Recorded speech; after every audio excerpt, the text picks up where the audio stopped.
is strong. He is mighty. He is the one who holds heaven and earth. Unchangeable changer. The promise keeper.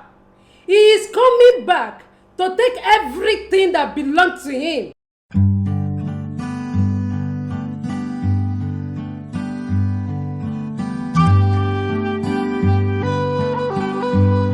Hello everyone. You're welcome back to my channel. In this place you wake up smiling, you feel no harms, and your bondage will be removed. Today I'm going to talk about 3 spiritual lessons that we can learn from Queen Elizabeth. Queen Elizabeth have a great reign on earth. When they want to bury this woman, they need to remove the symbol of her authority. 70 years of unbroken authority, her crown, scepter. They quietly remove it and place it at the altar of God. Now, she must bow down to the King of Kings, the owners of earth and heaven, the one who rule and reign in the midst of his people. He's sitting in his throne, and his kingdom rule over all. What is the lesson? Every assignment God gives to you, words, people, authority and power, it is for God's purpose and for you to use it for some times before you will pass it to another. God holds all things. You and I, we hold nothing in this life. Is it the children, husband, the weight, and the people that surround us? They are all belong to God. You can see how we labor so much to raise up our children. But when the time comes, we are going to leave them behind and say bye-bye. Psalm 24 verse 1 says, "The earth belongs to God, and everything that is thereof." Can you see that you and I, everything that surrounds us, it all belongs to God? In verse 3 of Psalm 24 says, "Who shall ascend to the hills of the Lord? Who will stand in his holy place?" Number 1. For the second time in my life, I face a big storm. I have a zero ability to fix it. My friend and my loved one, it's beyond their own capacity to fix it, except divine intervention. Why God allows us to pass through some challenges in life? It is just to build us to the image of Christ. There is 2 ways that God can make people to be humble. You can be humble voluntarily, or God can force you to have humility in life.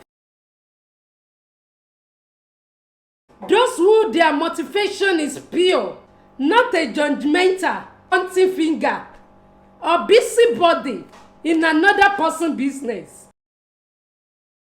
Who is faithful to man and to God. I have a friend. I need to send a message to this man that he needs to go and see a therapist. Why? He cannot fulfill a simple of a promise. Whenever he speaks, even before he ends his word, you will know he's telling lies. He cannot make a promise and fulfill any one of it. Integrity of his word is 0/100. Although majority of us, we still have some little things that we need to work out. We call someone, "I'm going to call you back." Majority of us will not call back. We tell a friend, "I'm going to see you later," which we know it is not possible for us to see the person later. Those who have the confidence that God will reward them at the right time for their faithful work. You don't need to look for reward from anyone. If God wants someone to favor you, they don't have choice rather than to favor you. If you like, you can become their house help. Run an errand that is not giving glory to God for them. If they are not meant to bless your life, you are just doing it in vain. I know someone who God told me that I should continue bless this man. Whether I like him or not, it is commandments of God that financially, in my secret place of prayer, I must bless him. You must have the confidence that God is a rewarder of those who diligently seek him. I do ask people, do I look like someone that have passed through a lot of challenges? I have lost a child. Do I look like one? I lost my father. I don't look like one. I lost my mother. I don't look like one. I have passed through a great storm in a strange land. I don't look like one. Because I know, as far as I hold on to that rugged cross, the reward is still waiting for me. This is the facts. Lesson from Queen Elizabeth. You must seal everything as a tools for God's glory. Maybe you are struggle with God hold everything that he has gave to you. The reason why you may be struggle with it, maybe your hand is not pure and you don't have a heart that is clean. Our God is strong. He is mighty. He is the one who holds heaven and earth. Unchangeable changer, the promise keeper.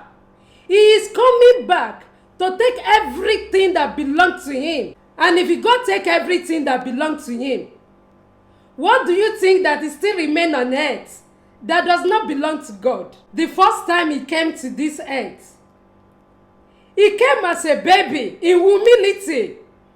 But the second time that is coming, he is coming as a great army, unstoppable one, to pick up everyone that belongs to him.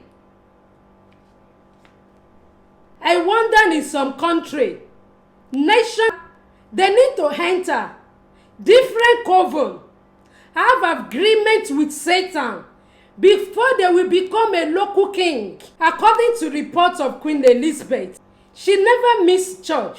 And when she entered the church, she will be on a stand, welcome everyone in. Don't forget, she is queen. She have authority and power to command everyone that is in that church. Apart from being queen, don't you think of her old age? My question is this: is your faith casual or committed one? Because we can see the faith of committed one in her life. Even when she passed away, her scepter and her crown was placed at the altar of God. Before a friend of mine passed on, a lady went to her and told her, we want you to renounce your faith. By doing that, you will be okay. Thanks to God that she hold on to the faith even to the end. You cannot imagine if someone at the point of death, she's believed, even if she is not going to survive it, she believed that she will hold on to her faith. What about you? That you have filled this program. Many have lost their faith just because they want to eat food. They want to wear clothes. The little things of this world, it has made them to renounce their faith. What is the secret to real Christian living? It is not your charisma. Maybe you may be thinking your great leadership ability or your positive attitude. I can summarize. The real key to Christian living is to take up your cross and follow him. Whether I am full or I am empty, whether I am persecuted or I am appreciated, I take up my cross to follow him. Mark 8:34 says, if anyone will come after me, let them deny themselves and take up their cross and follow me. Have you ever been driving in traffic before? And because there is hold up, you see some vehicle, suddenly they make a U-turn and they are going into another direction. You simply follow them. Why? Because you think majority that follow this road, it may lead to where I am going to. And after the long driving, you have wasted your time your energy, but the road leads to nowhere. Some people do say, I can deny my faith now, and when I get to my home country, I will pick it up. Who told you that you have that sufficient time? There is nothing like convenient, casual, or comfortable faith. Our anthem daily must be to live is for Christ, and to die is our gain. Friend, keep on denying yourself. Keep on taking your cross daily and keep following Him. Mark 8:35 says, whosoever that will save their life, they will lose it. And those who lost their life for the sake of the gospel, it will be saved. Self-denial, it is the bedrock of our faith. It means we are no longer be at the center of our life. We lay ourselves at the altar of the sacrifice. So denying ourselves means I deny my own personal opinion, my choice, to follow His way and His will for my life. We deny that we hold nothing in this life. We do not have the final rights to decide where we are going to or what we need to do. Self-denying means I am decided to follow Him, no matter the cost that is involved. Martin Luther says, a religion that gives nothing, costs nothing, suffer nothing, it is worth nothing. Self-denial does not mean it is going to deprive you from your joy, but it is mean you are going to find fulfillment in carrying your cross. Committed to your faith also mean you are place yourself in the hand of God all time, no matter where His hand may lead you. We can learn from Queen Elizabeth that the world that we have, it is vanity. It is nothing. We just need to love ourselves as one. The devil is really working so hard in the church, while believers keep busy fighting themselves.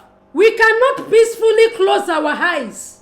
If you are not thinking my mobile may got lost, you may be thinking maybe someone that is sitting beside you, you don't know what the person is up to. He or she may dramatically put something in your bag, and they will say someone brought it from home.